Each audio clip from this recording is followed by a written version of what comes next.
This investigation started because the Inspector General found classified information in a non-secure setting, and the FBI went to a law firm and found this information. They seized at least one computer and at least one thumb drive. Did you need an immunity agreement to get those? It was not, I don't think there was immunity. In fact, I'm certain there was no immunity agreement used in connection with that. So, did it really take the FBI a full year to figure out that Cheryl Mills and Heather Samuelson also had computers with classified information on? No, it took us to that point in the investigation to insist that we try to get them. Were you getting them because they had classified information or because there was some other information you wanted? No, we thought those were the tools, as we understood it, that had been used to sort the emails. And the investigative team very much wanted to understand, if they could, whether there was an electronic hail of how that had been done. Because the big issue was, what did they delete, what did they keep? But why did you need an immunity agreement? Why didn't they just cooperate and hand them over? The law firm did, didn't they? Well, yes. That's a question really I can't answer. That's between a lawyer and her client and the Justice Department lawyers. For whatever reason, her lawyer thought it was in her interest to get an active production immunity agreement with the Department of Justice. The FBI interviewed David Kendall's partner, but did not interview David Kendall. Why didn't you interview David Kendall? I don't remember. I don't remember that decision. Going back to this Reddit post, this is put up on July 24th of 2014. You believe this to be associated with Mr. Gambetta, correct? Yes, I think that's right. This is the one that Mr. Jordan put up about the need to strip out a VIP's very VIP email address and a bunch of archived email. This is he's referring to a federal record, isn't he? I don't know exactly which records he's referring to. How is this not a conscious effort to alter federal records? I mean, the proximity to the date is just stunning.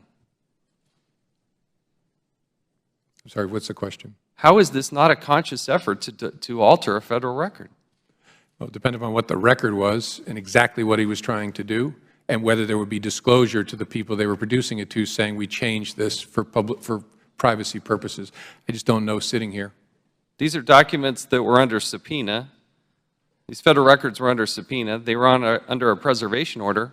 Did Mr. Gambetta destroy documents? I don't know whether that was true in July of 2014. They were under subpoena. Did he ultimately destroy federal records, Mr. Gambetta? Oh, I have no reason to believe he destroyed federal records.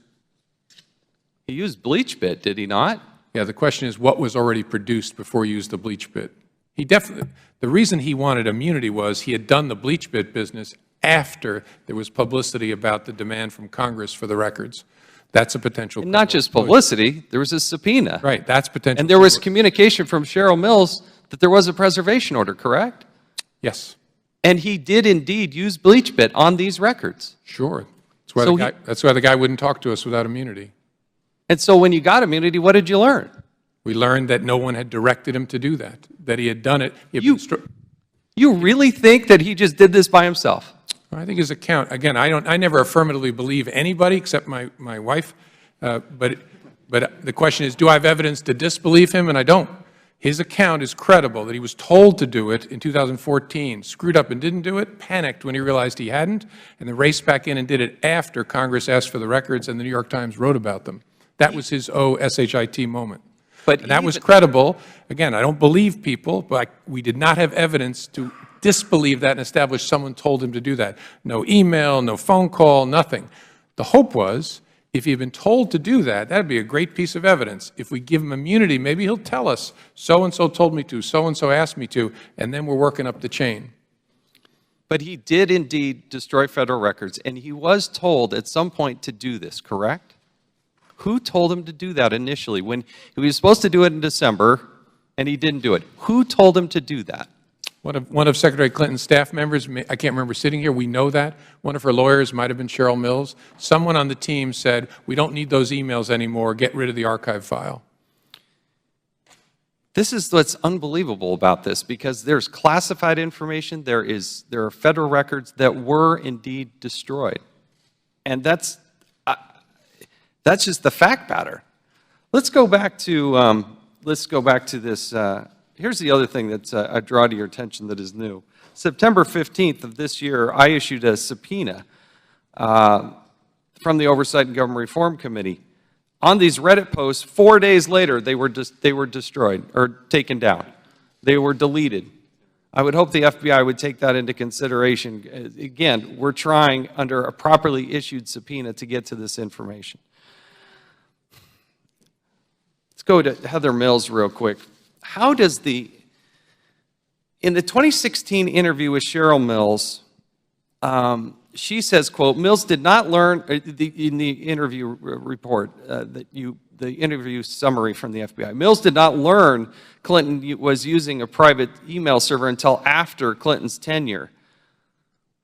Back, also, you have this interview with Mr. Pagliano, who said he approached, quote, Pagliano then approached Cheryl Mills in her office and relayed a State Department employee's concerns regarding federal records retention and the use of a private server. Pagliano remembers Mills replying that former secretaries of state had done similar things, to include Colin Powell.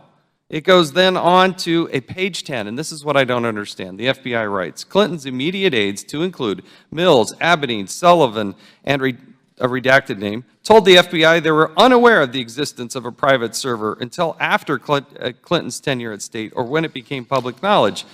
But if you look back at the email from Heather Mills, if you go back to 2010, this is to Justin Cooper, okay? Mills to Cooper, who does not, he works for Clinton's. He doesn't work for the State Department. FYI, HRC email coming back. Is server okay? Cooper writes back, you are funny. We're on the same server. She knew there was a server. When there was a problem with Hillary Rodham Clinton's emails, what did they do? She called the person who has no background in this, who's not a State Department employee, no security clearance, and then tells the FBI, well, I never knew about that. But there's direct evidence that contradicts this. How do you come to that conclusion and write that in the summary statement that she had no knowledge of this? There was a problem with Hillary Rodham Clinton's emails. What did they do? She called the person who has no background in this, who's not a State Department employee, no security clearance, and then tells the FBI, well, I never knew about that. But there's direct evidence that contradicts this. How do you come to that conclusion and write that in the summary statement that she had no knowledge of this?